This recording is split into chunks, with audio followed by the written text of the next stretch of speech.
अपन ने क्या बात कर ली थी? भाग, अनुच्छेद, अनुसूचियां, संशोधन। अब अपन लिखने वाले हैं भाग। अब मेरी बात सुनो, अपनी कॉपी में जब टेबल बनाओगे, क्या बनाओगे? सारणी या टेबल, वो ऐसे बनाओगे।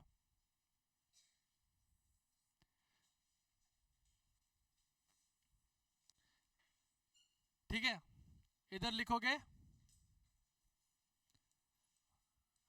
भाग, या फिर भाग भी लिख सकते हो। ठीक है, यहां पर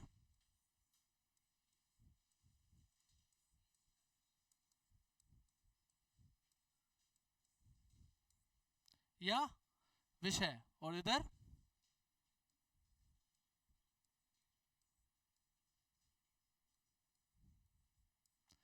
ठीक है। ये एक टेबल बनाओ फटाफट कॉपी में।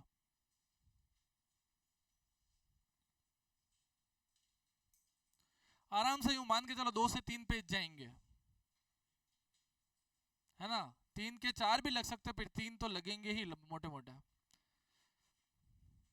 मतलब यूं कि इतना सा पेज में यूं मत करना, पूरे पेज पर लाइन खींच दो। 22 तो भाग है।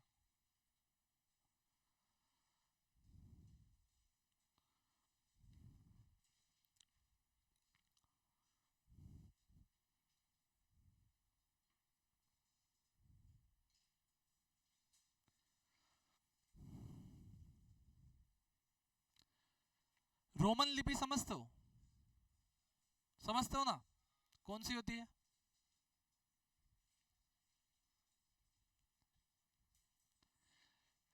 तो जो क्रम संख्या डालोगे, ठीक है, वो रोमन लिपि में डालनी है।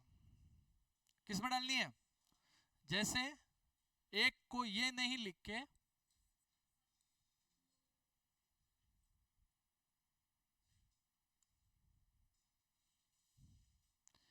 ठीक है, what the hell is going on.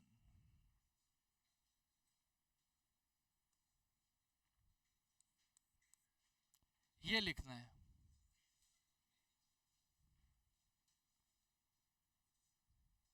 ठीक है, आई बात समझ में?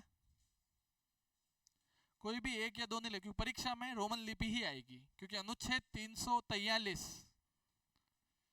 अनुच्छेद 343 राजभाषा की बात करता है कि किस संविधान की है इसकी भाषा कौन सी होगी। तो उसमें जो अंकों का प्रारूप है वो रोमन लिपि में मान्यता प्राप्त है, न कि अंग्रेजी लिपि 1 2 वाला। तो अपन को किस में लगना है? 95% अगर तुमसे भाग पूछेंगे तो इसी लिपि में पूछेंगे, ना कि उसमें 1 2 में। तो अपन को भी ऐसे ही लिखना है। ठीक है, 22 तक आते हैं क्या ये? ठीक है, लिखो प्रथम भाग।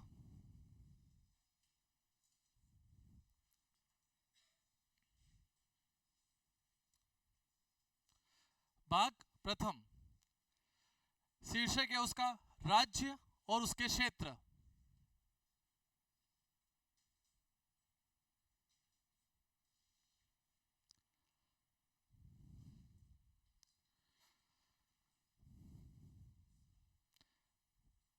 भाग 1, शीर्षक है राज्य और उसके क्षेत्र। अनुच्छेद 1 से 4, अनुच्छेद 1 से 4। फिर भाग 2, एक लाइन छोड़ के एक लाइन लिखना है ना, इसको थोड़े सुंदर सुंदर लिखना, क्योंकि अगर अपना वो क्या कहते हैं अपनी किस्मत चली तो इन 2 पेज में से एक सवाल मिलेगा, और एक सवाल ही मेरिट डिसाइड कर लेता है कितनी बार। दूसरा, नागरिकता। 5 5 लिखेंगे, फिर मैं समझा दूंगा कि इनमें क्या क्या है। ठीक है, अनुच्छेद 5 से 11।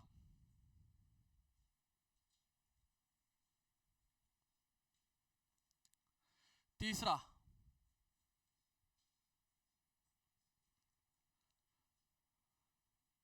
मूल अधिकार,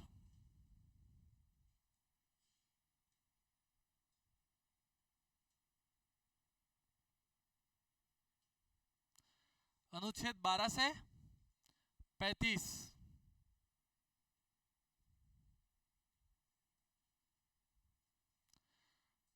भाग 4, राज्य के नीति निदेशक तत्व, राज्य के नीति निदेशक तत्व। भाग 4 क, अच्छा अनुच्छेद लिखो, 36 से 51।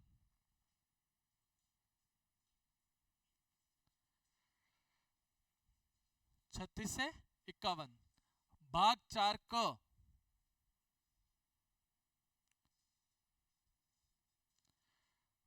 भाग 4 क, मूल कर्तव्य,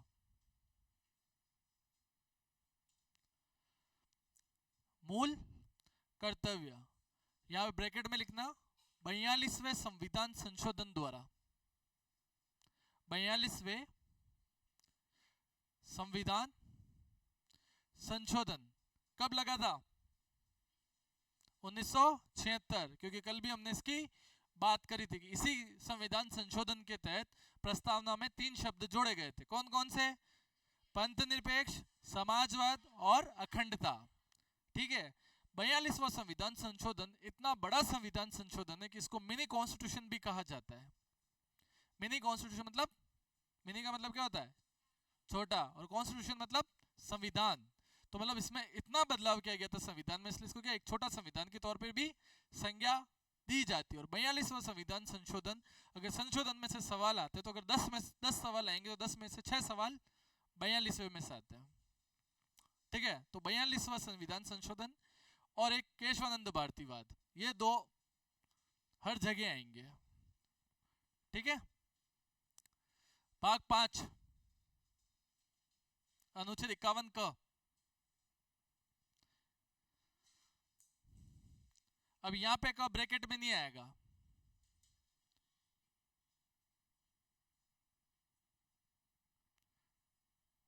खंड वाले, हाँ ये नए, मतलब भाग 4 तो क्या है? नीति निदेशक तत्व, लेकिन भाग 4 का एक नया भाग है। ठीक है, नया भाग है जिसमें क्या है? मूल कर्तव्य। भाग 5 संघ,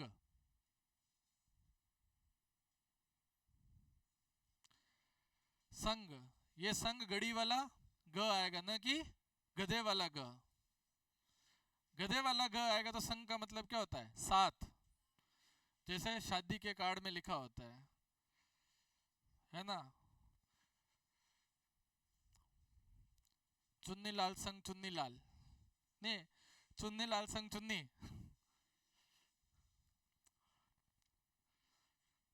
ठीक है, अब हम पहले इन पांचों की बात कर लेते हैं। पहले भाग में क्या दे रखा? संघ और उसके क्षेत्र। अब इसमें क्या है? अनुच्छेद 1 से 4 के अंदर ये बात की गई कि भारत का जो राज्य क्षेत्र है वो कहां तक फैला हुआ है। हाँ, भाग मतलब अगर हम बात करें कि जो भारत का राज्य क्षेत्र है वो कहां तक फैला हुआ है, अनुच्छेद 1 से 4 में तो इसके बारे में बात की गई है कि इसमें क्या क्या आएगा। लेकिन अगर अपन बात करें कि भारत का राज्य क्षेत्र कहां तक है,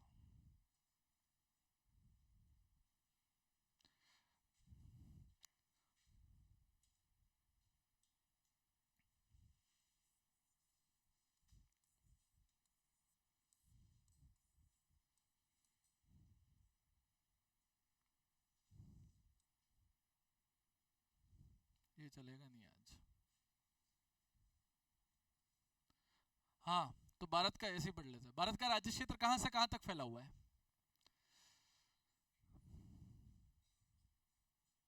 अगर हम भूगोल के संदर्भ में बात करें, अगर भूगोल के संदर्भ में बात करें तो जम्मू कश्मीर से लेकर कन्याकुमारी तक, ठीक है, और इधर देखे तो गुजरात से लेकर अरुणाचल प्रदेश तक। और अगर उसमें जाएं तो ऊपर कौन है, इंदिरा कॉल, नीचे कौन है, इंदिरा पॉइंट। इसीलिए कहा जाता है India is Indira and Indira is India. ऊपर भी इंदिरा, नीचे भी इंदिरा। इधर अच्छा, तुम्हारा भारत का भूगोल तो है ही नहीं, है ना, पर ये तो पता ही होगा। इधर क्या है, गुजरात में ना गुहार मोती, सुना है नाम। इधर किबिथु, अरुणाचल प्रदेश। तो गुजरात से अरुणाचल प्रदेश, ये भूगोल के संदर्भ में कि भारत यहां से यहां तक फैला हुआ है। लेकिन अगर आपको पॉलिटी के संदर्भ में पूछे तो 28 राज्य और 8 केंद्र शासित प्रदेश, ये भारत का राज्य क्षेत्र है। तो पहले भाग में बात किसकी की, भारत के राज्य क्षेत्र की, उसमें अनुच्छेद आते 1 से 4। और अगर हम बात करें कि भारत का राज्य क्षेत्र कितना है, तो 28 राज्य और 8 केंद्र शासित प्रदेश, जब अगर पॉलिटी के संदर्भ में बात करें। लेकिन अगर आप भूगोल के संदर्भ में बात करोगे तो कश्मीर से कन्याकुमारी, गुजरात से अरुणाचल प्रदेश। बात समझ में आई। तो पहले भाग में इन सब के बारे में बात की कि भारत के राज्य क्षेत्र में क्या क्या आएगा, कि भारत की जो पॉलिटिकल बाउंड्री, जिसके अंदर क्या है, हम आंतरिक संप्रभुता का क्या है, आंतरिक संप्रभुता भारत की है, वो पूरा क्या है, भारत का राज्य क्षेत्र। और भारत का राज्य क्षेत्र कहां पर, 28 राज्य 8 केंद्र शासित प्रदेश। पहले में ये दिया गया। दूसरे में नागरिकता। नागरिकता समझते हो,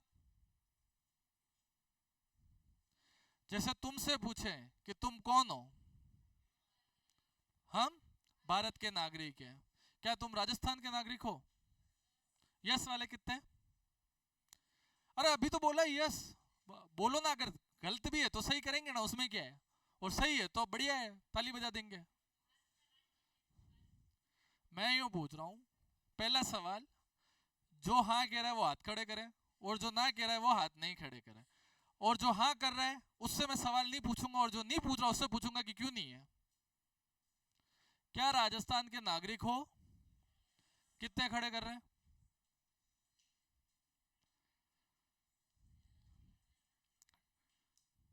हाँ, अरे करो ना, आदत है हाथ के खड़े करो, यही है, पूरे करो क्या?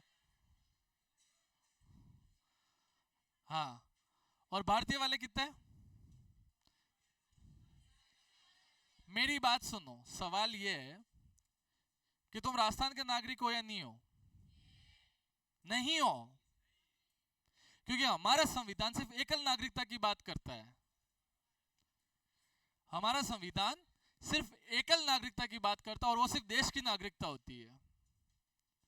किसी भी तुम्हारे डॉक्यूमेंट में ये लिखा है क्या, जैसे तुम परीक्षा का फॉर्म भी भरते हो, उसमें यूं राज्य का परिभाषा आता है क्या, यूं आता ना कि भारतीय या नॉन भारतीय? किसी भी अगर तुम भरोगे लाइसेंस वगैरह के लिए तो आता है ना भारतीय, एनआरआई, तो उसमें क्या भारतीय लिखता है, उसमें थोड़ा था राजस्थानी कि गुजराती, वो खाली भाषा के संदर्भ में पूछा जाता है। तो हमारे संविधान में सिर्फ एकल नागरिकता है। क्या है, एकल नागरिकता। एकल नागरिकता में सिर्फ ये प्रावधान है कि आप क्या है, देश के नागरिक हो। किसके नागरिक हो? देश के नागरिक। इसीलिए अभी जो नागरिकता संशोधन बिल आ रहा है ना, मतलब अब तो अधिनियम बन गया है वो, ठीक है, नागरिकता संशोधन अधिनियम जो आया है, उसमें यही तो उसमें आपको क्या साबित करना है, जिनसे मांग रहे हैं कि आप भारत के नागरिक हो या नहीं है। क्या उनसे ये थोड़ी पूछा जा रहा है कि आप पश्चिम बंगाल के नागरिक हो, कि आप असम के नागरिक हो? किसी को ये कहते हुए भी सुना है क्या कि मैं राजस्थान का नागरिक हूं? अगर वो ऐसा कह दे कोई, तो पहली बात तो वो जाहिल है, क्योंकि उसको संविधान का ज्ञान ही नहीं है। हाँ, ये कह सकता है कि मैं राजस्थानी हूं क्योंकि मैं उस क्षेत्र में रहता हूं, लेकिन अगर वो ये वाक्य कहता है कि मैं राजस्थान का नागरिक हूं, ये गलत होगा। तो हमारे यहाँ पे संविधान में जो व्यवस्था की गई है वो किसकी की गई, एकल नागरिकता की। अमेरिका के संविधान में उल्टा है, अमेरिका में दोहरी नागरिकता है। वहां पे आपको राज्य की नागरिकता भी लेनी पड़ती है और देश की भी लेनी पड़ती है। तो वहां पे ये सिस्टम कह सकते हो कि मैं, अगर मान लो राजस्थान अमेरिका में होता, तो मैं अमेरिकन का नागरिक हूं, मैं अमेरिका का नागरिक हूं, और मैं राजस्थान का नागरिक हूं। लेकिन भारत में ये नहीं कहा जा सकता। अब कौन नागरिक बनेगा, कौन नहीं बनेगा, किसकी क्या क्या योग्यता है, क्या अयोग्यता है, उस सबके प्रावधान कहां दिए गए? नागरिकता में, भाग 2 में, अनुच्छेद 5 से 11 के बीच में। तीसरा, मूल अधिकार। मूल अधिकार क्या होते हैं? जो खुद के होते हैं। फिर प्राकृतिक अधिकार क्या होते हैं? कह रहा हूं ना, जितने हालांकि किंतु परंतु जितने पे जाओगे उतना बढ़िया पॉलिटी सीखोगे, कुछ नया ही सीखना। प्राकृतिक अधिकार क्या होता है और मूल अधिकार क्या होता है?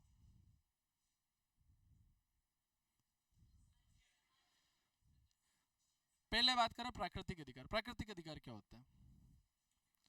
जो सबके पास है। मूल अधिकार भी सबके पास है। यहाँ पे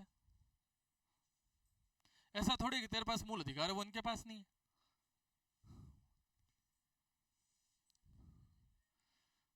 प्राकृतिक की बात कर रहा हूं। हाँ। प्रकृति ने किसको जन्म दिया? मनुष्य को। और मनुष्य होने के नाते जो तुम्हारे अधिकार है, यानी कि सांस लेने का अधिकार, प्राकृतिक अधिकार है। क्या है? प्राकृतिक अधिकार। पानी कौन देता है? प्रकृति। किसका अधिकार है? प्राकृतिक अधिकार। तो जो मनुष्य होने के नाते जो सारे अधिकार है वो क्या है? प्राकृतिक अधिकार। लेकिन जो अधिकार मनुष्य होने के नाते आपको संविधान ने प्रदत्त किए हैं, जिससे आपके जीवन आसान हो जाए या जीवन में आपकी सारी सुविधाएं मिले, वो कौन से अधिकार है? मूल अधिकार। तो संविधान द्वारा प्रदत्त अधिकार मूल अधिकार है, लेकिन मनुष्य होने के नाते जो अधिकार है वो कौन से है? प्राकृतिक अधिकार। आई बात समझ में?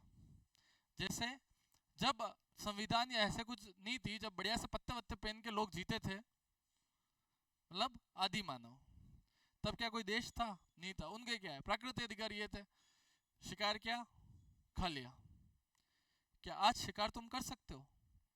तो प्राकृतिक अधिकार उस टाइम पे था, एक उदाहरण दे रहा हूं, है ना? तो उस टाइम पे था कि आप शिकार कर सकते हो, लेकिन अब क्या है? प्रतिबंध है। सलमान खान आज दिन तक पीछे बज रहा है, और वो लॉरेंस बिश्नोई उसके इसी चक्कर में तो पीछे पड़ा है कि तूने हिरण कैसे मार दिया, मैं तेरे को मारूंगा। या तो वो माफी मांग ले हमसे कि हमने हिरण मान के गलती करी, वो माफी मांग नहीं रही है पीछे, तो वो क्या है? क्योंकि संविधान ने प्रतिबंध कर दिया। हाँ, यही वो उस पत्ते वत्ते पहन के उस जमाने का होता और सलमान खान बढ़िया सा पत्ते पहन के उसको मारता, तो क्या है? कोई कुछ नहीं। ठीक है, क्योंकि संविधान उसको ये अधिकार नहीं देता है, ये मूल अधिकार नहीं देता है, क्या है? वो शिकार करे। समझ रहे हो ना? तो मनुष्य होने के नाते जो आपको अधिकार मिलते हैं वो क्या है? प्राकृतिक अधिकार। लेकिन जो संविधान आपको अधिकार देता है वो कौन से? मूल अधिकार। तो मूल अधिकारों से संबंधित सारी बातें कहां की गई है? भाग 3 में। कहां से कहां तक? 12 से 35 तक। ये चैप्टर बहुत ध्यान से पढ़ना, और ये शायद मैं नहीं पढ़ाऊंगा। हाँ, मैं सीधा राष्ट्रपति से शुरू करूंगा, मूल अधिकार और नीति निदेशक तक तो शायद तुमको लखन सर पढ़ाएंगे, क्योंकि मेरे को एक सब्जेक्ट और कंप्लीट करना है। तो अपन राष्ट्रपति से जाएंगे। जैसे ही अपना ये आगे वाला पार्ट कंप्लीट होगा, अपन सीधी संघ की कार्यपालिका में आएंगे, भाग 5 में। ठीक है, तो वो तुमको ये पढ़ाएंगे, मूल अधिकार और भाग 4। अब बात करते अपन भाग 4 की, राज्य के नीति निदेशक तत्व। ठीक है, नीति क्या होती है? हाँ हाँ बोलना। हाँ, योजना बनाना एक कह सकते हैं। और योजना बनाना नीति का एक भाग है। नीति क्या होती है? नियम, प्लानिंग। एग्जैक्ट वर्ड क्या होती है? प्लानिंग। मतलब राज्य के जो काम है, कि राज्य को जो नीति बने, राज्य मतलब देश, तो उसको कैसी बनानी है, मतलब हमको हमारा देश कैसा बनाना है। सरकार जब कोई भी पॉलिसी बनाएगी या कोई योजना बनाएगी, कोई नीति बनाएगी, उसमें उसको किन किन बातों का ध्यान रखना है, वो कहां पर है? भाग 4 में, राज्य के नीति। अब इसको अगर अपन यूं करें, राज्य के नीति, फिर आगे जाता है, यहां रुको, और फिर निदेशक तत्व, मतलब नीति को निदेश करने वाले जो तत्व हैं वो इसमें है। और ये क्या है? ये न्यायिक योग्य नहीं है, मतलब इनके अगर सरकार उल्लंघन भी करती है तो इनके खिलाफ आप कोर्ट नहीं जा सकते। लेकिन अगर आपके मूल अधिकारों का उल्लंघन होता है तो ये न्यायिक प्रकृति के आप कहां है? न्यायालय में जा सकते हो। ऐसा क्या कारण है? मान लो कि नीति निदेशक तत्वों का ऐसा क्या कारण है कि इनको वाद योग्य नहीं बनाया है? मतलब वाद योग्य का मतलब होता है कि कोर्ट में नहीं जा सकते इनका उल्लंघन होने पर। जैसे अभी एक बहुत बड़ा मुद्दा चल रहा है, अगर सुना भी होगा, समान नागरिक संहिता, सुना है? यूसीसी, यूनिफॉर्म सिविल कोड नहीं सुना, रोज माथाफोड़ी कर रहे हैं सारे के सारे मिलके। पिछले इस बार तो बीजेपी का मैनिफेस्टो भी था, घोषणा पत्र, कि हम क्या है यूसीसी लाएंगे। अनुच्छेद 44, कौन सा अनुच्छेद 44 बहुत इंपॉर्टेंट है। समान नागरिक संहिता में यह है, देखो दो तरह के कानून होते हैं, एक होता है क्रिमिनल और एक होता है सिविल, फौजदारी, और दूसरा कौन सा होता है? अगर तुम्हारे जमीन संबंधित मामले, शादी से संबंधित मामले, है ना, वारिस से संबंधित मामले, ये सारे मामले कौन से हैं? सिविल। और तुमने मर्डर कर दिया, किसी को रिपोर्ट चिपका दी, कोई ऐसा काम कर दिया जिसमें तुमको किसी को हानि हो सकती है, वो क्या है? क्रिमिनल। तो जो सिविल मामले हैं, जैसे अब मान लो हिंदू और मुस्लिम, एक एग्जांपल लेके चल रहे हैं, हिंदू जो समाज है उसमें कितनी शादी की जा सकती है? मुस्लिम में 4, ठीक है। अगर हिंदू को तलाक लेना हो तो वो कहाँ जाएगा? कोर्ट में, उसको कोर्ट से तलाक लेना पड़ेगा। लेकिन वहां पर क्या था पहले? 3 तलाक। हालांकि उसको क्या सरकार ने गैर कानूनी घोषित कर दिया। अगर कोई 3 तलाक देता है तो क्या है, उसको सजा होगी, है ना। 3 तलाक को भारत सरकार ने क्या है, अपराध घोषित कर दिया है जब ये कानून। लेकिन पहले क्या था, 3 तलाक बोला और कोर्ट मतलब तलाक हो जाता, जिसको बोलते तलाक है बिद्दत। तो हिंदू और मुसलमानों क्या कानून बिल्कुल अलग है ना। ऐसे दूसरे धर्म में भी है। जैसे हमारा जो कानून चलता है वो हिंदू लॉ बोर्ड, मुस्लिम का जो कानून चलता है वो मुस्लिम पर्सनल लॉ बोर्ड से चलता है, ठीक है, मुस्लिम पर्सनल लॉ बोर्ड। तो क्योंकि सब भारत के नागरिक है, इसलिए सब क्या है, समान कानून के दायरे में है। वही कानून हिंदू के लिए होगा जो मुस्लिम के लिए होगा या सिख के लिए होगा। तो वो लाना चाहिए सरकार को। ये कहाँ लिखा गया है? राज्य के नीति निदेशक तत्व में। अब आजादी को 75 साल हो गए, आज दिन तक ऐसा भारत में अभी तक यूसीसी नहीं आया, मतलब भारत में समान नागरिक संहिता अभी तक नहीं आई है। तो क्यों कोई कोर्ट नहीं जा रहा? जैसे अगर मूल अधिकार ये होते तो अभी तक तो क्या हजारों कोर्ट केस लग जाते, लेकिन इसमें क्यों नहीं जा पा रहे? क्योंकि ये वाद योग्य नहीं है, इनकी प्रकृति वाद योग्य नहीं है। इनके उल्लंघन पर आप क्या है, कोर्ट नहीं जा सकते। और संविधान में इसको अलग भाग में यूं रखा गया था, क्योंकि जब हम आजाद हुए थे तब हमारे पास उतने संसाधन नहीं थे कि सारे क्या है, सारे के सारे नीति निदेशक तत्वों को अपन क्या है लागू कर सके। इसलिए उसमें यह कहा गया कि यथाशक्ति, यथाशक्ति समझते हो? यथाशक्ति, जब आपके पास शक्ति हो, आपकी शक्ति के अनुसार जैसे जैसे शक्ति आए वैसे वैसे इनको लागू करते जाना भविष्य में। लेकिन इसमें वापस से बात करते हैं कि राज्य के नीति निदेशक तत्व, मतलब राज्य जो भी नीति बनाएगा, जैसे यूसीसी की सरकार को इसको लाना है, तो ये क्या है, निर्देश कर रहा है। पंचायती राज कब लागू हुआ? 1900 2000 कौन सा सन है फिर? कब आया? 1993। 73वां संविधान संशोधन, 74वां संविधान संशोधन, 73वां पंचायत है, 74वां म्युनिसिपैलिटी नगर पालिका है, ठीक है। तो अनुच्छेद 40 में पंचायत के लिए कहा गया था, राज्य के नीति निदेशक तत्व 36 से 51, अनुच्छेद 40 में कहा था कि ग्राम पंचायतों का गठन किया जाएगा। लेकिन जैसे ही हम आजाद हुए क्या कर दिया गया? क्या नहीं। पहली पंचायत का गठन कब हुआ? और जो तुम रीड प्री पास कर चुके हो ना, अगर तुमको इस सवाल का जवाब नहीं आता ना, तो मतलब तुम सब तुक्के में पास हुए हो। जय माता दी करके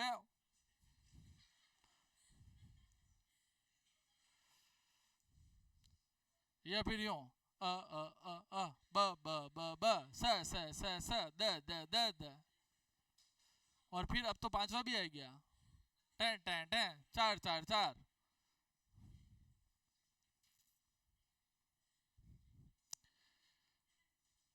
के फिर यूं मेरे मम्मी का नाम अ से शुरू होता है, बढ़िया शब्द। मेरा नाम बस है, या मेरे प्रिय व्यक्ति का नाम स है, स शब्द बड़ा प्यारा है। ऐसे पास हुए हो क्या? अरे पहली पंचायती राजस्थान में गठित हुई है, नागौर से। तो वही तो पूछ रहा हूं, कब हुई? 2 अक्टूबर 1900। तो क्या कहा गया, जब कभी सरकार के पास जैसे जैसे शक्ति आएगी वैसे वैसे इनको लागू किया जाएगा। अनुच्छेद 40 में पंचायतों की व्यवस्था करी, लेकिन इसको संवैधानिक दर्जा देते देते कब की गई? 1992 में। 93 में लागू हुआ संविधान में अधिनियम, 1992 बना जो 73वां संविधान संशोधन अधिनियम, 11वीं अनुसूची डाली गई, ठीक है। और भाग 9 डाला गया। भाग 9 पहले से था लेकिन उसको निरस्त किया तो वो खाली जगह थी, तो उसकी जगह भाग 9 पंचायत है, भाग 9 का नगर पालिका है, भाग 9 ख सहकारी समितियां है, ठीक है। तो समझो इस चीज को कि ये क्या है, वाद योगी नहीं। तो सरकार को जैसे जैसे शक्तियां मिलती गई वैसे वैसे सरकार इनको क्या है, धीरे धीरे लागू कर रही है। और इन्हीं के तहत सरकार की पॉलिसियां बनती है। गुजरात में शराबबंदी है, वहां शराब नहीं मिलता, वो भी इसी के तत्व है, क्योंकि इसमें एक अनुच्छेद में ये कहा गया है कि सरकार लोगों के स्वास्थ्य का ध्यान रखेगी और उनको नशे से दूर लेके जाएगी। समझ लो ना बात को। तो ये क्या है, नीति निदेशक तत्व। फिर भाग 5 क्या है, संघ। भाग 4 का भी है क्या, मूल कर्तव्य। ये मूल संविधान में नहीं थे। मूल संविधान का मतलब होता है 1950 को जो 1949 में जो संविधान लगा है उसको क्या बोलते हैं, मूल संविधान। इसको बाद में जोड़ा गया। कब जोड़ा गया? 42वें संविधान संशोधन 1976 के तहत। तब मूल कर्तव्य जोड़े गए थे। सरदार स्वर्ण सिंह समिति बनी थी एक, उसकी सिफारिशों के आधार पर संविधान में संशोधन किया गया और एक नया भाग जोड़ा गया, भाग 4 का, जिसमें 10 कर्तव्य डाले गए। क्या तो अपन जब ये भाग पढ़ेंगे तब बात करेंगे ना कि भारत के सबको अपने भारत के आदर्शों का सम्मान करना पड़ेगा, भारत के जो आज़ादी के मूल्य उनका सम्मान करवाना पड़ेगा, भारत में जो पब्लिक प्रॉपर्टी है उनको नुकसान नहीं पहुंचाना, सबको भाईचारे के साथ रहना है। ये सब इसमें दिए गए ऐसे 10 है। फिर एक 86वां संविधान संशोधन 2002 के तहत 11वां और जोड़ा गया, जिसमें क्या है, माँ बाप अपने बच्चों को शिक्षा देंगे। तो कुल कितने मूल कर्तव्य है? 11। और जब अपन इसको पढ़ेंगे तब याद करने पड़ेंगे और सीरीज से पढ़ने पड़ेंगे, क्योंकि वो क्रम जमाने के लिए भी देते हैं कि पहला मूल कर्तव्य कौन सा है, दूसरा कौन सा है, पांचवा कौन सा है, सातवां कौन सा, ऊपर से नीचे है, नीचे से ऊपर जमाओ। कठिन पेपर आएगा तो क्रम जमाना पड़ेगा। अभी तुम्हारी किस्मत। देखो अपने यूं मत सोचना है कि रीट का जैसे तुम्हारे सिलेबस यूं है कि आरएस लेवल का पेपर नहीं आएगा, इनके कोई भरोसे नहीं आते हैं। जो वीडियो का पेपर हुआ था ना 2021 में, है ना, प्री वाला, उसमें कंप्यूटर पूछा गया और कंप्यूटर मैथ्स ऐसी पूछी गई थी ना कि जो मैथ्स में पीएचडी कर बैठे ना उनसे भी नहीं हिले सवाल। कंप्यूटर वाले भी जिनसे पीएचडी कर चुके कंप्यूटर इंजीनियर, उनसे नहीं हिले। तो अपन को उतना जाना पड़ेगा अगर नौकरी चाहिए तो। सारी संभावना है, क्योंकि वहां तुम ये थोड़ी कह सकते हो कठिन पेपर कैसे दे दिया, हमसे पूछा क्या, कैसे दे सकते हो? हम तो क्या 5वीं तक कोई पढ़ाएंगे या 8वीं तक कोई पढ़ाएंगे? 8वीं वालों को ये पढ़ाना है क्या? कैसे पूछ सकते हो? कह सकते हो क्या? क्यों? क्योंकि उसने क्या बोला है, मैं तो मूल अधिकार में से पूछूंगा या मैं संविधान से पूछूंगा। अब संविधान में मैं क्या पूछूं ये मेरी मर्जी। अब वो कितना भी ऊंचा तुमको ले जा सकता है और अपन को उस तक जाना पड़ेगा, तभी तो अपन समकक्षों में से प्रथम निकलेंगे। तो ये क्रम भी पूछा जा सकता है। और मैं यूं कह रहा हूं कि जो फैक्ट्स है ना वो तो यूं के यूं याद करने पड़ेंगे। और पॉलिटी में सवाल खाली एक अक्षर में सवाल घूमता है, एक अक्षर में। तुमको यूं लगेगा ये भी सही है, ये भी सही है, ये भी सही है, और ज्यादातर लोग गलत वाले को ही सही करके आते हैं। अब मैं तुमको एक सवाल बताता हूं, सुनना। हमारा आया था ये वाली योजना चलती ना 8 रुपए में खाना। अभी तो अन्नपूर्णा, उस टाइम पे इंदिरा गांधी रसोई योजना थी, पहले इंदिरा गांधी थी। तो हमारे सवाल आया था कोई भी भूखा ना सोए, कौन सी योजना की थीम है, मतलब कौन सी योजना का लक्ष्य है? इंदिरा गांधी, अन्नपूर्णा फूड पैकेट और 2 और थी। सबको पता था कि कोई भी भूखा ना सोए किसकी है? इंदिरा गांधी की, ठीक है। हाँ अभी अन्नपूर्णा होगी, मैं उसी टाइम की बात कर रहा हूँ जब कांग्रेस सरकारी थी और इसका यही नाम था। अब सवाल सुनना, उसमें क्या लिखा होता पता है? कोई भी भूखा न सोए, ना नहीं था, आ की मात्रा, और उसका जवाब क्या था पता है? Annapurna food packet. सिर्फ आ की मात्रा, तो पूरा सवाल गलत। नंबर तो मिले नहीं मिले, 0.3 और काट के गया 1/3। और 100 में से 95 लोगों ने वही किया, क्योंकि सबको जब सब जगह प्रचार ही वही था, कोई भी भूखा न सो, इंदिरा गांधी वो क्या है, अन्न योजना। ये है। अब तुम सोचो, एक मात्रा, और उस एक मात्रा ने कितने ही लोगों को फेल करा दिया। अभी मेरे एक रिश्तेदार, उनकी लड़की आईए में 0.2 नंबर से रही है। तो इसलिए बहुत ध्यान से पढ़ना, एक एक शब्द जो भी पढ़ो ना, उनको जहन में ऐसे उतारना कि हाँ, क्योंकि ये खेल ऐसा ही है। अब तुम इसको क्या बोलोगे, टफ पेपर या सरल या घुमाने वाला? तो घुमाता है ये, और आजकल घुमाने वाले पेपर ही बनते हैं, क्योंकि अब ये धीरे धीरे यूपीएससी का पैटर्न पकड़ने लगे हैं।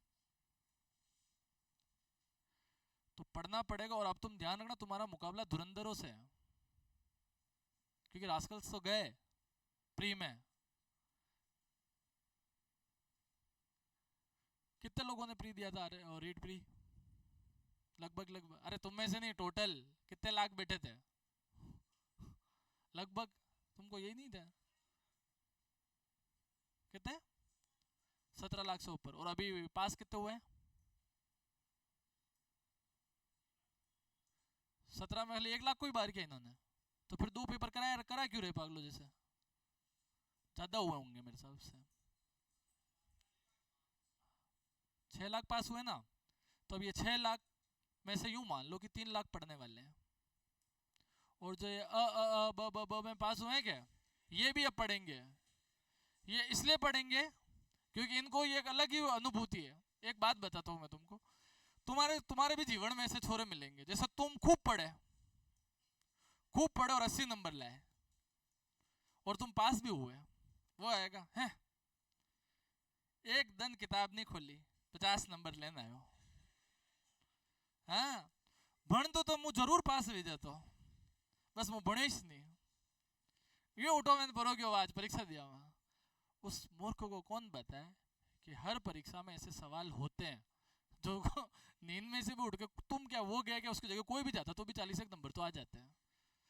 ऐसे सवाल भी होते हैं, भारत का प्रधानमंत्री कौन है?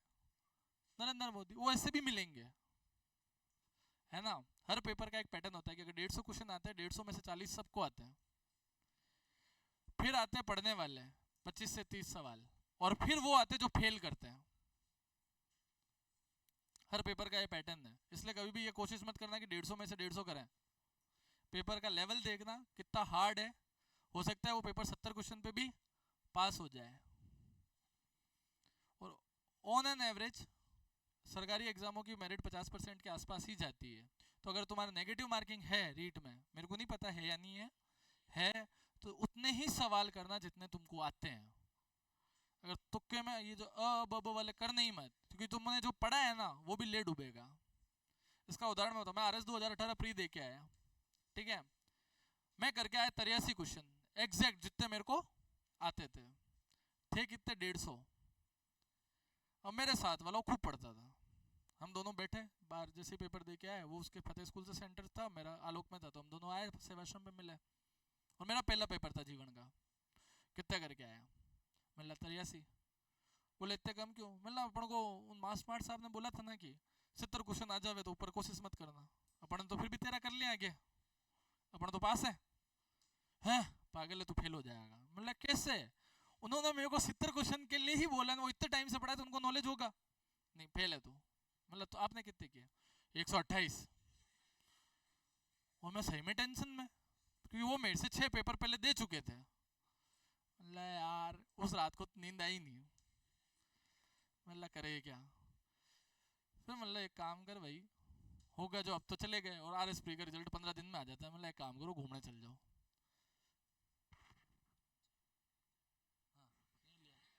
ये लिया, ठीक है। फिर पता चलता है, रिजल्ट आता है, उस इंसान के नंबर आते 62। कितने? 128 क्वेश्चन पे, अपने 83 पे आए 104। फिर वापस फोन किया मैंने, क्या हुआ? अरे यार भाई बहुत गलत हो गए यार। मतलब क्यों चक्कर पड़ा? मतलब बोला था क्या? फिर बोला तेरे, मतलब अपन तो पास हो लिया, मेरिट थी 76 नंबर की। फिर उस दिन ये समझ में आया कि जितने आते उतने करो, बाकी क्या है जो आ रहे हैं, अगर उनको 60 भी आ रहे होते तो 1.3 नंबर मिलते हैं। तो कितने 90 क्वेश्चन छोड़ने का स्कोप था, लेकिन वो ले कौन डूबा। और एक और चीज, मैं ज्ञान की बात ही कर रहा हूँ, टाइम नहीं खराब कर रहा। पास वाले की ओएमआर शीट देख के अपनी ओएमआर शीट मत भरना, क्योंकि हो सकता है वो वाला और वो सारे करके और तुमको यूं लगे यार इसको तो इतना रन मेरे को क्यों नहीं आ रहा। उससे ये तो पूछ सकते नहीं कि भाई तूने तुक्के मारे कि जय माता दी किया कि और कोई से भगवान के माँ बाप की अपनी लुगाई की अपने पता नहीं किसको याद करके उसके नाम के हिसाब से ठप्पे लगाए, और अपन यार डिप्रेशन में, अरे यार इसने इतने कर दिया, और उस चक्कर में अपन भी लगे पड़े ले ले, तो जो नंबर आ रहे थे वो भी खींच लेगा पीछे। इसलिए आंखें इसलिए नहीं करनी कि वो डिप्रेशन में भी लाती है। ये परीक्षा के वो हैं, क्या कहता है उसको, जो तुमको एग्जाम में जब पेपर देने जाओ बिल्कुल शांत चित्त होके, 3 घंटे यूं, वो नहीं है शाहरुख खान की स्पीच है, ये 3 घंटे तुमसे कोई नहीं ले सकता, इसमें तुम चाहे जो करो, या तो तुम इतिहास लिखोगे, लेकिन जो भी करोगे ये 3 घंटे तुमसे कोई नहीं छीन सकता। बस वैसे रहो कि 3 घंटे जीवन के जीने, बस, बाकी कोई किसी की कोई लोड वाली बात नहीं है। अपन कहा थे नीति निदेशक तत्व, ये निदेशक तत्व तुम्हारे परीक्षा के थे जो मैंने बोले।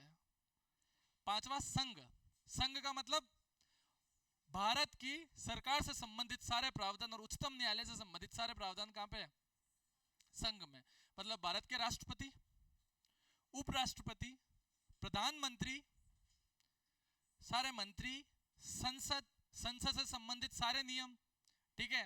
उसके बाद भारत का उच्चतम न्यायालय, कैग, कैग का मतलब होता है भारत के महालेखा परीक्षक एवं नियंत्रक, इन सब से संबंधित प्रावधान कहां पर है? संघ में। अनुच्छेद 52 से 151 तक, ये अपना सबसे बड़ा पार्ट होने वाला है ना। अब लिखो भाग 6, ये सबको दिख रहा है तो ये छाप दो। मैं चाय पी लेता हूं।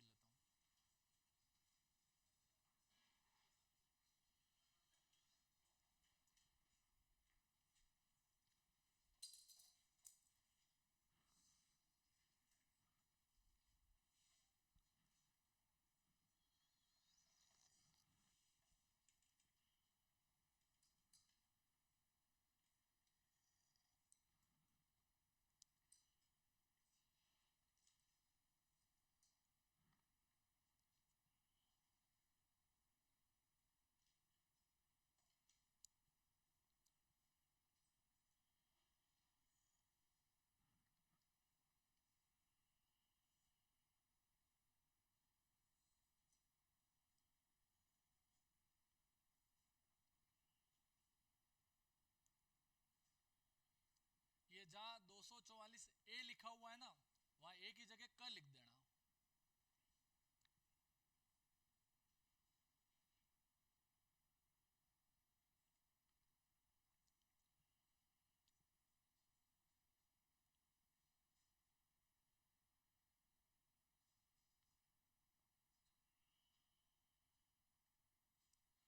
और ए लिखोगे तो भी चलेगा, जैसे लिखना चाहो वैसे। निर्सित है, ये सातवां याद नहीं रखना हुआ, खाली लिख दो निर्सित है, ये खाली है अभी भी। हाँ, ये 1956 में हटा दिया।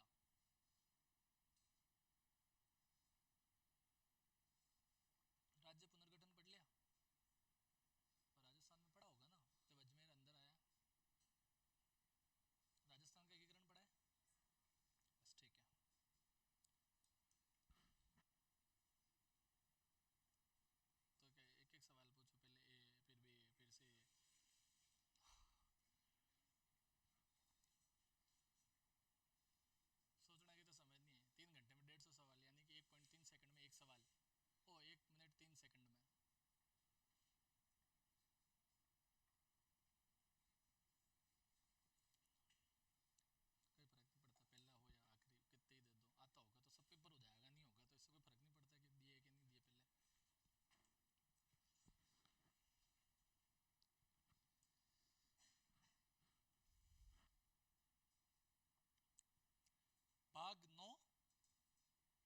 पंचायत।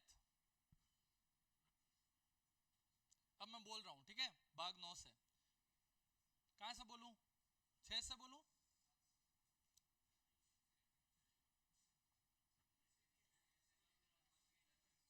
मैं बोल रहा हूं, यहां से बोल रहा हूं, ठीक है, 7वें से। जिसने लिख लिया वो ठीक है, नहीं लिखा है तो लिख लेना, ठीक है।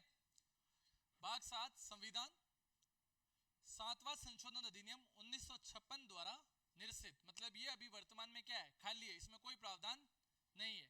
पहले क्या था कि राज्यों को विभाजित किया गया था, है ना, क श्रेणी के राज्य, ब श्रेणी के राज्य ऐसे थे क्या, राजस्थान भी था। फिर राजस्थान का पुनर्गठन कब हुआ? 1956 में, जब अजमेर मेरवाड़ा राजस्थान में है ना। तो वो कौन से अधिनियम के तहत हुए थे? इस 7वें अधिनियम के तहत। तो उस समय जो वर्गीकरण था, है ना, किसका वर्गीकरण था? राज्यों का, वो खत्म किया गया और वो उसकी व्यवस्था कहां थी? 7वें में। इसलिए इसको क्या है, निरसित कर दिया, और ये अभी वर्तमान में क्या है, खाली है, ठीक है। फिर बात करते अपन भाग 8 संघ राज्य क्षेत्र, ठीक है। संघ राज्य क्षेत्र कौन से हैं, जिसको अपन क्या बोलते हैं, संघ राज्य क्षेत्र कौन से हैं?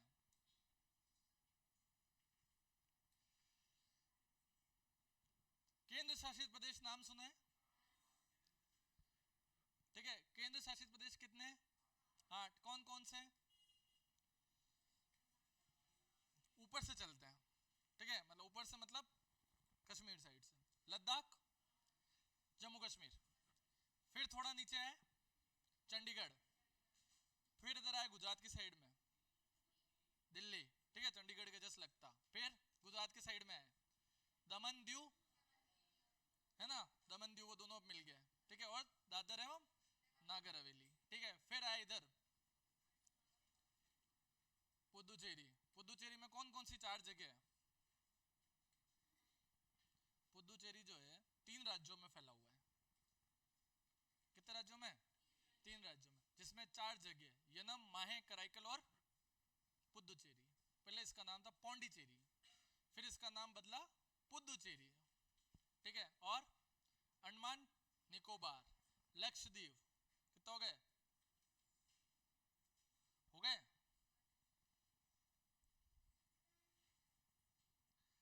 हो गए 8। तो ये केंद्र शासित प्रदेश को ही संविधान में संघ शासित प्रदेश कहा जाता है, ठीक है।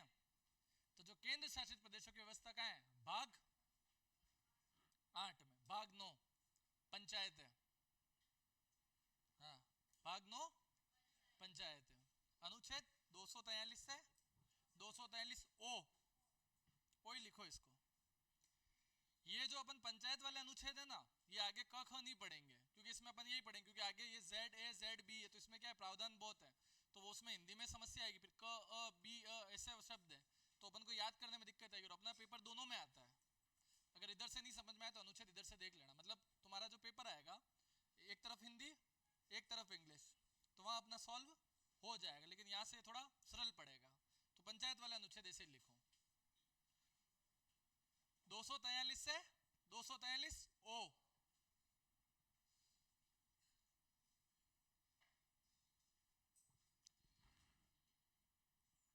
फिर भाग 9 क नगर पालिकाएं, भाग 9 क नगर पालिकाएं, अनुच्छेद 243 पी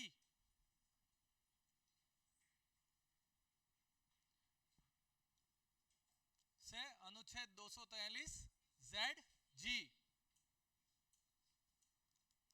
भाग 10 अनुसूचित और जनजाति क्षेत्र, अनुसूचित और जनजाति क्षेत्र, अनुच्छेद 244 और 244 ए या क लिख सकते हो, लेकिन ए ही लिखो।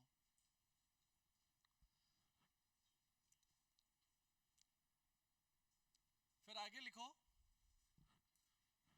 संघ, संघ और राज्यों के बीच संबंध, संघ और राज्यों के बीच संबंध, अनुच्छेद 245 से 245 से 263,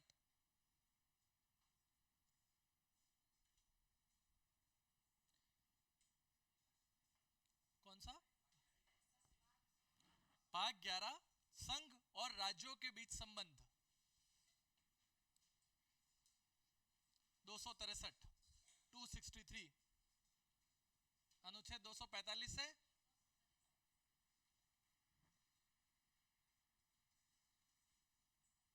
इसकी स्लाइड कहाँ गई है?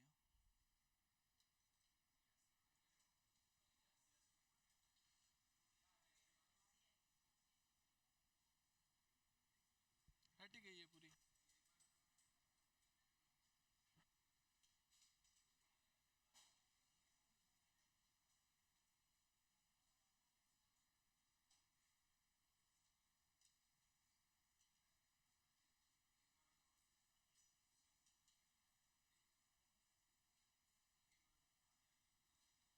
हाँ वो अपन ने ले ली थी। लिखो आगे आज,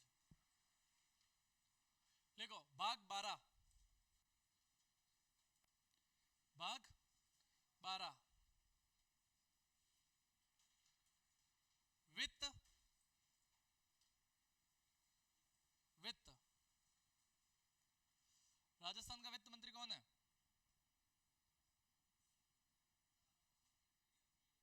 है? कौन है? अरे राजस्थान की दिया कुमारी जी, और भारत की निर्मला सीतारमन। संपत्ति, वित्त कौमा संपत्ति, संविदाएं और वाद।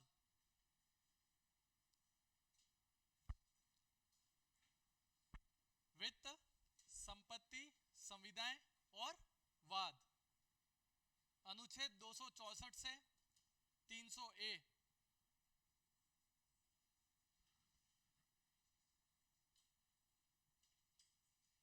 घबराहट तो नहीं हो रही इनको, इनसे?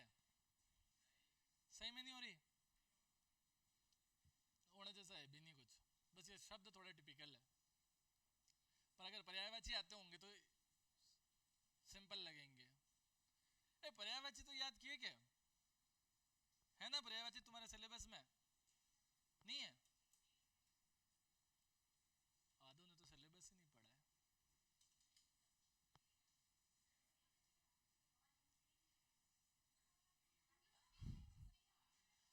मैं जो भी सवाल पूछता हूँ सिलेबस की, वो बहुसंख्यक समाज की पूछता हूँ, यानी कि रीट वालों की। ठीक है? हाँ, व्यक्तिवाचक संज्ञा नहीं है, समूहवाचक संज्ञा है।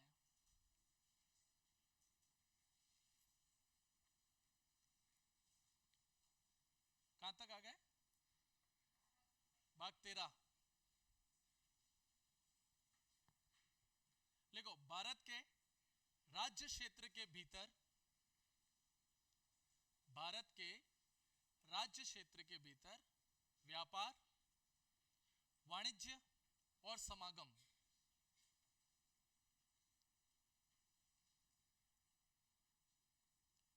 अनुच्छेद 301 से 307,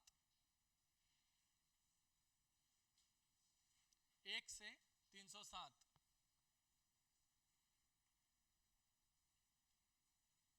भाग 14,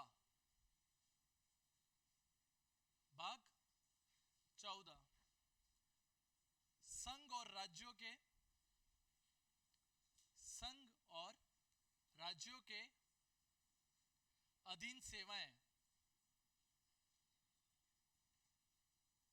तुम जब नौकरी लोगे तो भाग 14 के अधीन लोगे। ठीक है? अनुच्छेद 308 से 323, आरपीएससी की व्यवस्था इसी भाग के अंदर करी गई है। आरपीएससी, यूपीएससी, अधीनस्थ बोर्ड, ये सब इसी भाग के अधीन है। भाग राजस्थान राज्य लोक सेवा आयोग है ना, वो इसी भाग के अधीन है। फिर भाग 14 ए, अधिकरण, अधिकरण,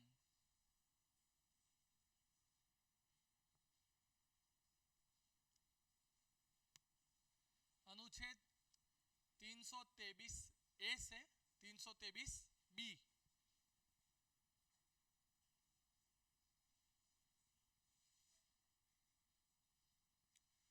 भाग 15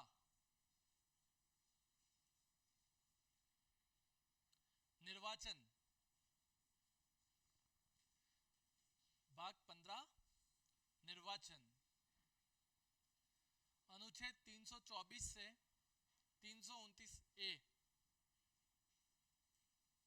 324 से 329 ए। भाग 16 कुछ वर्गों के लिए, कुछ वर्गों के लिए विशेष उपबंध, कुछ वर्गों के लिए विशेष उपबंध। अनुच्छेद 330 से अनुच्छेद 342। भाग 17 राजभाषा। भाग 17 राजभाषा। भारत की राजभाषा कौन सी है?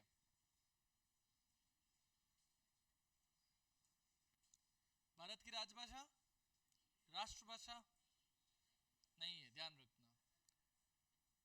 क्या कह रहा है?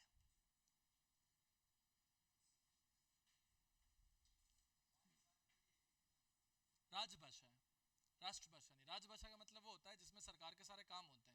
तो भारत की राजभाषा हिंदी में भी है और इंग्लिश में भी है। हमारा संविधान इंग्लिश में लिखा गया था, लेकिन फिर बाद में इसको हिंदी में अनुवादित किया गया। और आज भी उसमें ये प्रावधान है संविधान में कि अगर कोई अर्थ अगर हिंदी भाषा में नहीं समझ में आता है तो उसमें इंग्लिश को वरीयता दी जाएगी, क्योंकि हमारा जो मूल संविधान है वो इंग्लिश में लिखा गया है। भाग 15 लिखा, भाग 17 तक आ गया ना अपन।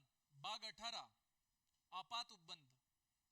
आपात यानी कि इमरजेंसी।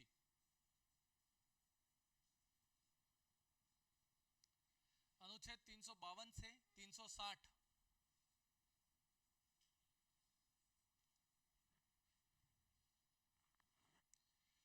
भाग 19 प्रकीर्ण। प्रकीर्ण ऐसे ऐसे शब्द लिखे ना इन्होंने, जैसे यूं लगे हिंदी के इतने खतरनाक हिंदी के मास्टरों को ही बिठा दिया हो। अनुच्छेद भाग 19 प्रकीर्ण। अनुच्छेद 361 से 367। हाँ,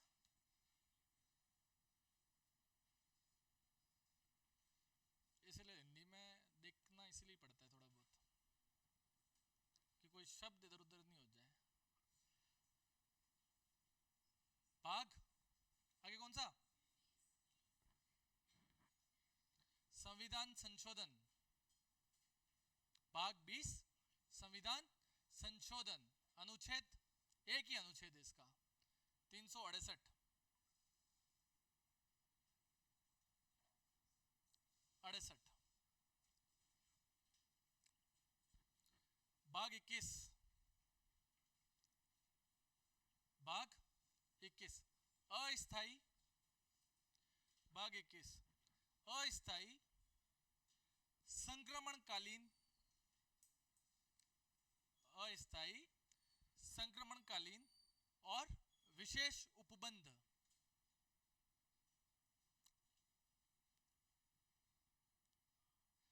अनुच्छेद 369 से 392।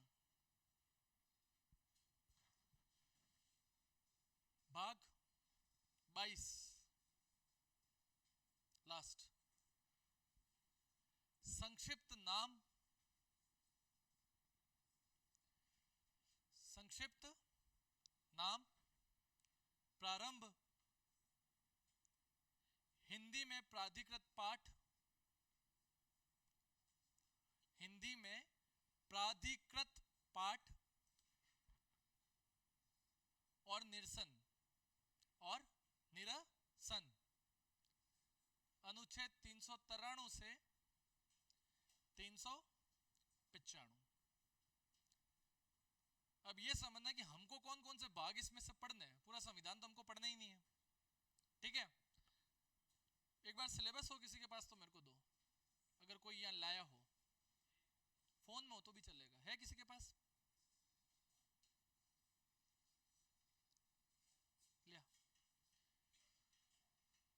एक अपन को 368 पढ़ना है, मतलब भाग 20, भाग 5, भाग 6, भाग 4, भाग 9, भाग 9 का, बाकी खाली ये यूं के यूं याद कर लेना एक बार कि 22 भाग है, अपन को इसमें से पढ़ने कम है। वो तो अपन वैसे डिटेल में आगे उसमें कराएंगे, जब अपन कोई भी पार्ट चालू कर, जैसे मूल अधिकार चालू किया तो अपन उसमें स्टार्टिंग ऐसे भाग 3 के अंतर्गत। मैं तो यूं तुम्हारा थोड़ा हल्का कर दूं, बाकी तुम टेंशन में आ जाओगे कि इतना पढ़ना है क्या।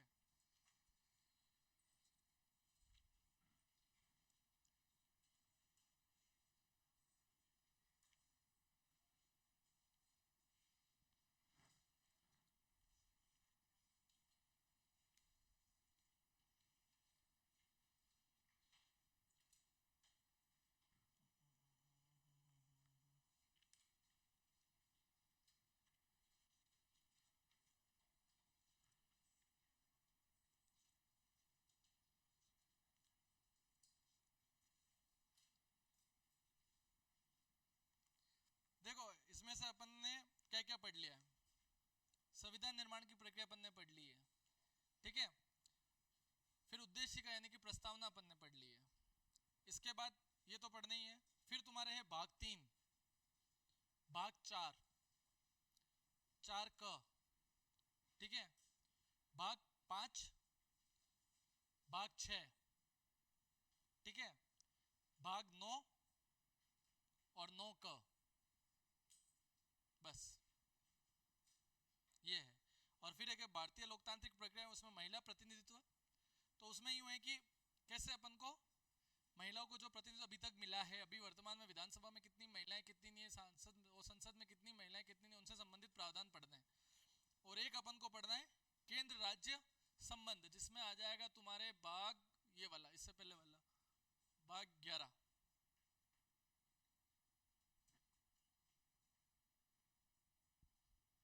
ठीक है ना, भारत राज्य और केंद्रों के बीच संबंध। इसमें सबसे बड़ा जो भाग है वो है भाग 5, और भाग 5 समझ में आ जाएगा तो भाग 6 ऑटोमेटिक समझ में आ जाएगा। हाँ, क्योंकि जो प्रधानमंत्री के काम है वो कि वो मुख्यमंत्री के काम है, जो राष्ट्रपति के काम है वो कि वो राज्यपाल के काम है, ठीक है। तो अपन अगर भाग 5 में अपन को अगर 15 दिन लगेंगे मान लो, मतलब या 15 या 16, मतलब अपन को लगभग 20 घंटे लगेंगे भाग 5 में, क्योंकि बहुत बड़ा है, अनुच्छेद 52 से 151 तक, तो लगभग 100 अनुच्छेद है। हालांकि अपन को 100 के 100 याद नहीं करने, अपन को उसमें से कुछ 30 से अनुच्छेद अपन को याद करने पड़ेंगे, इससे ज्यादा अपना काम नहीं। हालांकि अपन को प्रावधान सबके पता होने चाहिए, है ना, प्रावधान अपन सबकी बात करेंगे। तो अगर मान लो अपन को भाग 5 में 20 घंटे लगते हैं, तो भाग 6 अपन 2 घंटे में कर लेंगे, क्योंकि सब कुछ मैं समझा चुका हूँ। बस मेरे को प्रधानमंत्री को उठा के मुख्यमंत्री लगाना, राष्ट्रपति को उठा के राज्यपाल लगाना, और इन दोनों के काम में थोड़ा बहुत फर्क है वो बताना। थोड़ा बहुत फर्क भी मतलब 19-20 का फर्क है, इससे ज्यादा कुछ नहीं है। हाँ, ज्यादा कुछ नहीं। अगर केंद्र का समझ में आ गया तो राज्य का ऑटोमेटिक समझ में आएगा, राज्य का समझ में आ गया तो केंद्र का समझ में आ जाएगा। ये सिर्फ रट लेना है ना। कौन से? ये वाले। अब इसमें अपन को एक चीज ये देखनी, इसमें वो नहीं दे रखा संविधान संशोधन।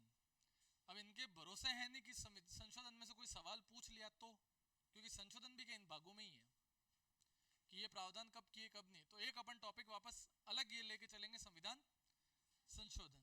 तो अपनी जो अगली क्लास होगी, मतलब अगर इसके बाद जो अपन पढ़ेंगे वो पढ़ेंगे संविधान संशोधन, और उसके बाद अपन सीधे आ जाएंगे संघ पे, क्योंकि मूल अधिकार भाग 3 और भाग 4 लखन जी कह रहे हैं कि मैं पढ़ाऊंगा, है ना। तो वो पढ़ाएंगे भाग 3 और भाग 4, भाग 5 और भाग 6, भाग 9, भाग 9 क, भाग 10 ये मैं पढ़ाऊंगा, और महिला प्रतिनिधित्व वाला जो पार्ट है वो मैं पढ़ाऊंगा। अब लिखो संविधान की अनुसूचियां।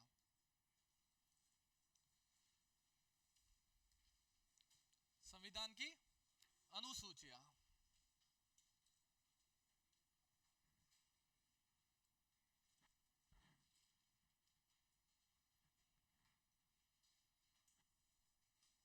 ऐसी टेबल बना दो।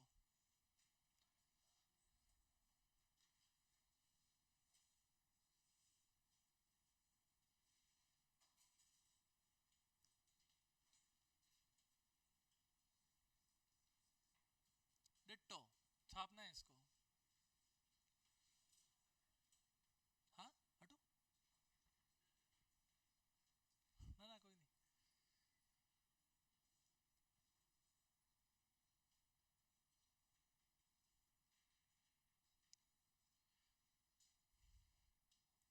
लिखो प्रथम अनुसूची,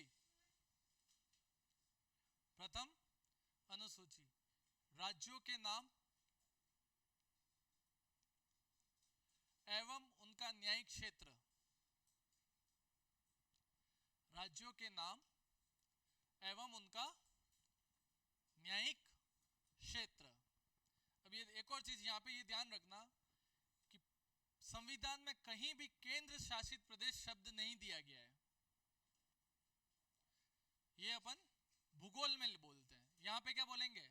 संघ शासित प्रदेश या संघ राज्य क्षेत्र। संघ का मतलब क्या होता है? हर जगह संघ शब्द क्यों दिया गया है?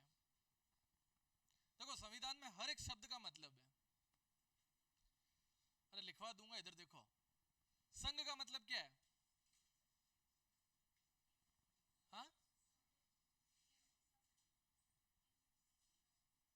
मैं सिर्फ संघ का पूछ रहा हूं। संघ का एक तरीके से अपन पर्यायवाची लेके चले तो केंद्र, लेकिन हर जगह संविधान में संघ संघ क्यों लिखा गया है? हमने पहले क्लास में ये बात करी थी कि हमारे यहाँ पे कौन सी व्यवस्था अपनाएंगे? संघीय व्यवस्था। अनुच्छेद पहले में ये लिखा गया कि भारत राज्यों का एक संघ होगा। क्या होगा? इसका मतलब यह है कि भारत जो है वो राज्यों और भारत के बीच किसी भी समझौते का परिणाम नहीं है। मतलब कोई कॉन्ट्रैक्ट नहीं हुआ है, हमने इनको मिलाया है, तो किसी भी समझौते का परिणाम भारत नहीं है। जो राज्य है ना 28 राज्य, इनके किसी भी समझौते का परिणाम नहीं है। दूसरी चीज, किसी भी राज्य को भारत से अलग होने का अधिकार नहीं है। किसी भी राज्य को, मतलब कोई भी यूं बोले कि आज मैं भारत से अलग हो जाऊं तो उसको अधिकार है ही नहीं। इसलिए हमने क्या है? संघीय व्यवस्था, यानी कि भारत क्या है? एक संघ है। और इंग्लिश में इसका ट्रांसलेशन होता है यूनियन। क्या होता है? यूनियन। ठीक है, इसमें फेडरल अपन स्ट्रक्चर भले ही अपन ने व्यवस्था अपनाई है, लेकिन जब अपन बात करेंगे, अगर तुमसे पूछे कि भारत क्या है, तो भारत राज्यों का संघ है। इसीलिए जब सब जगह अपन क्या लिखते हैं? संघ शासित प्रदेश, यानी कि संघ शासन कर रहा उन पे क्या है? प्रांतों की सरकार नहीं है। जैसे अपन बात करें, आज गुलाब जी कटारिया है, ठीक है, वो भी क्या है? चंडीगढ़ के प्रशासक है। तो चंडीगढ़ को कौन देख रहे? चंडीगढ़ का एक तरीके से देखो मुख्यमंत्री कौन है? वही है, वहां कोई मुख्यमंत्री थोड़ी है। अब उनको वहां पे किसने भेजा? केंद्र ने। ठीक है, केंद्र सरकार ने वहां भेजा, तो वो उनके आधार पर उसका क्या है? शासन कर रहे हैं। तो उनको वो करना है जो क्या है? केंद्र सरकार बोलेगी, या केंद्र सरकार की नीतियों को वहां लागू करना है। क्या वहां दिल्ली के लगेंगे या कोई से राज्य सरकार के लगेंगे? नहीं लगेंगे। ठीक है, तो वो कौन सा है? संघ शासित प्रदेश है। तो वहां पे क्या है? संघ अपना राज चलाता है। जैसे दिल्ली है, अब यहाँ पे एक अपवाद है, दिल्ली और पुदुचेरी, यहाँ पे क्या है? विधानसभा है। यहाँ पे जम्मू में भी विधानसभा है। ठीक है, अब जैसे दिल्ली में अरविंद केजरीवाल जी का एक बहुत बड़ा रोना था। जब से वो मुख्यमंत्री बने थे, निर्वर्तमान मुख्यमंत्री, अभी तो है नहीं, तो वो सब जब भी आते थे वो यही कहते थे कि हमको पूर्ण राज्य का दर्जा चाहिए। किसका दर्जा चाहिए? पूर्ण राज्य का दर्जा। पूछो क्यों? पूछो क्या क्यों? इसलिए क्योंकि उनके पास बहुत सारी व्यवस्थाएं थी नहीं। पुलिस किसके अधीन आती है? राज्य या केंद्र? राज्य। कभी ये सुना भारतीय पुलिस? नहीं सुना। Rajasthan police, Gujarat police, Maharashtra police, कभी ये सुना दिल्ली पुलिस? है दिल्ली पुलिस, सुना है ना। लेकिन वो भारत सरकार के गृह विभाग के अधीन आती है। बाकी सब, अगर राजस्थान पुलिस है तो किसके साथ है? राजस्थान सरकार के गृह विभाग के अधीन। लेकिन दिल्ली पुलिस किसके अंदर में आती है? भारत सरकार के। क्यों? क्योंकि वो केंद्र शासित प्रदेश में बहुत सी शक्तियां किसके पास है? भारत सरकार के पास, ना कि दिल्ली सरकार के पास। इसीलिए वो हमेशा ये कहते थे अरविंद केजरीवाल जी की, मेरे को क्या पूर्ण राज्य का दर्जा था, कि पुलिस भी मेरे अंदर हो। ये कुछ भी करने जाते थे केंद्र सरकार पुलिस भेज देती थी, इनको ढंग से काम नहीं करने देती थी। बहुत सारे विधेयक ऐसे थे, बहुत सारी चीजें ऐसी थी जिन पर क्या है, वैसे अगर वो पूर्ण राज्य होता तो राज्य के अंदर होती, लेकिन क्या है, वो केंद्र सरकार के पास थी, इसलिए वो ढंग से काम नहीं कर पाते। तो उनका यही तो शिकायत रहती थी कि ये मेरे को काम नहीं करने दे रहे। जैसे अगर तुम मीम देखते हो तो एक अरविंद केजरीवाल का मीम चला, अरे करना है तो करना, चला था ना, जब वो बोला दिल्ली के मालिक हम हैं, ये वाला एक बहुत मीम चला था उनका, कि ना तो खुद कर रहे हैं ना मेरे को करने दे रहे हैं। क्यों? क्योंकि बहुत से अधिकार किसके पास थे? केंद्र सरकार। क्यों? क्योंकि दिल्ली क्या है? संघ शासित प्रदेश है या केंद्र शासित प्रदेश है। आई बात समझ में? तो अपन कहते हैं ये वाले, ये बात लिख रहे थे, संघ राज्य क्षेत्रों के नाम और उनकी सीमाएं, अनुच्छेद 1 से 4।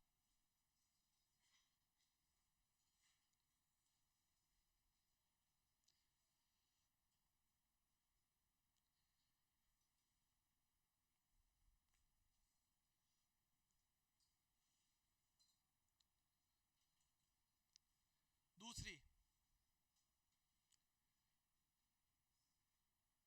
परिलब्धियों पर भत्ते, परिलब्धियों पर भत्ते, मतलब जो भत्ते मिलते हैं मंत्रियों को, राष्ट्रपति को, टीए डीए वगैरह वगैरह, घर वर जो, वो सब इसमें। विशेष अधिकार और इनसे संबंधित प्रावधान, और इनसे संबंधित प्रावधान। अब इसमें किन किन के परिलब्धियों भत्ते और इनकी बात की गई, मतलब कि सैलरी वगैरह की ना, तनख्वाह वगैरह की, कि भारत के राष्ट्रपति की तनख्वाह कितनी होगी, कहाँ मिलेगा? दूसरी अनुसूची में। भारत के उपराष्ट्रपति की तनख्वाह कितनी होगी? दूसरी अनुसूची में। लोकसभा के अध्यक्ष उपाध्यक्ष की तनख्वाह कितनी होगी? ये सब कहाँ लिखा हुआ है? दूसरी अनुसूची में। ठीक है, तो डालो फर्स्ट भारत के राष्ट्रपति, अनुसूची में ही, अनुसूची दूसरी में ही है ना, भारत के राष्ट्रपति। दूसरा, राज्यों के राज्यपाल।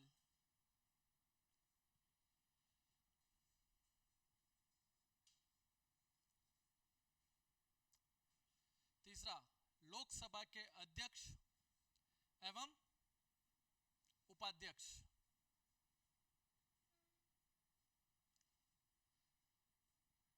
राज्यसभा के सभापति और उपसभापति। अभी राज्यसभा के सभापति ने इस्तीफा दिया है, लोकसभा के अध्यक्ष और उपाध्यक्ष, फिर राज्यसभा के सभापति और उपसभापति।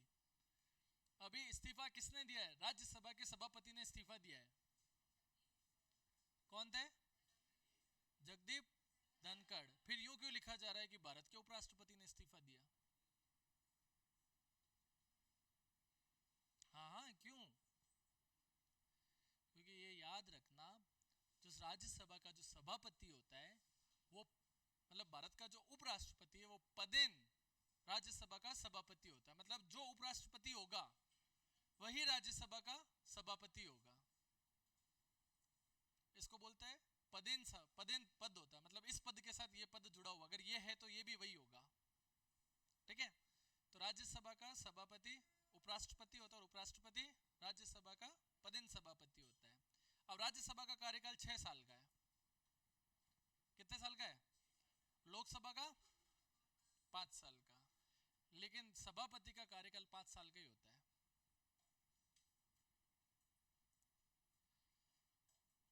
ये लिख लोगे या बोलूं?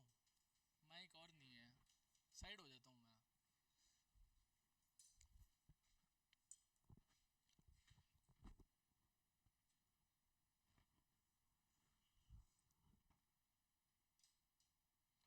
हो जाए तो मेरे को बता देना, तो मैं आगे कर दूंगा इसको।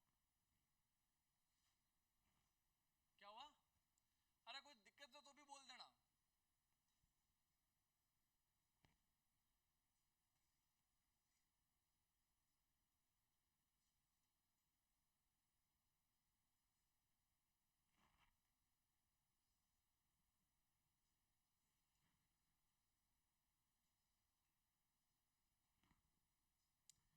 ये एक से एक्स्ट्रा लगवाना, सर्वोच्च है खाली,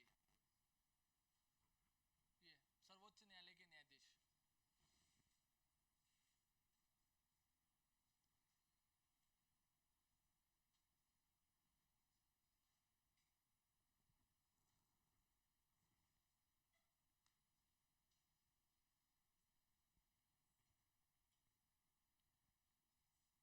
तो टेलीग्राम पे डलवा दूं, ये वहां से लिख लेना है।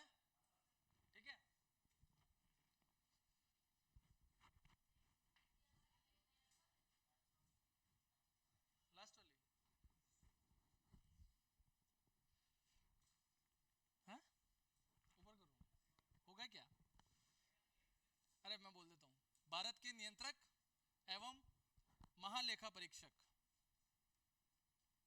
जो मैं कह रहा था ना कैग का पद, वो है ये।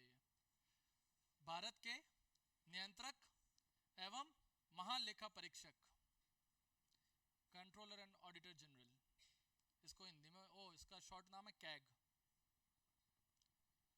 भारत के नियंत्रक एवं महालेखा परीक्षक।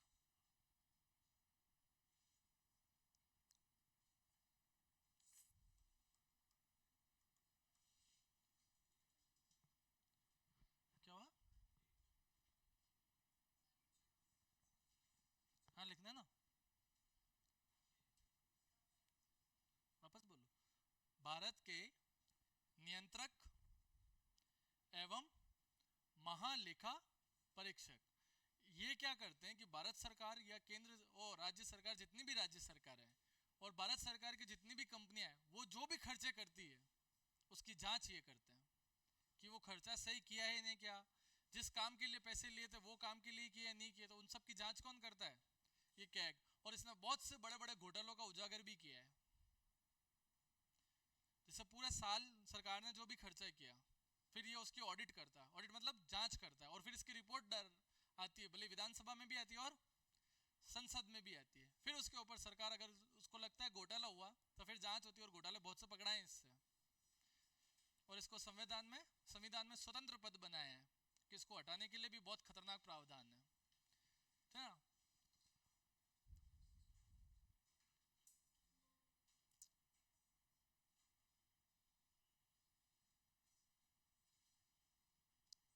ये दूसरी और तीसरी ही बड़ी है, बाकी सब छोटी है। हाँ?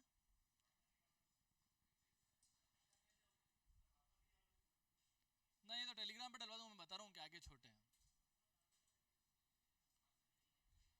अरे मैं भेज दूंगा, वो डाल देगा, मेरे पास तो एसएस ही नहीं है। पेज भी जोड़ने हैं, यहाँ क्लास छोड़ रहा हूँ मैं। हाँ, दो ही तो टॉपिक था अपना ये मैं टेलीग्राम पे डलवा दूंगा, वहां से लिख लेना। अब तुम तुम्हारे लंच के लिए जा सकते हो, ठीक है? और अपन मिलेंगे अगले हफ्ते।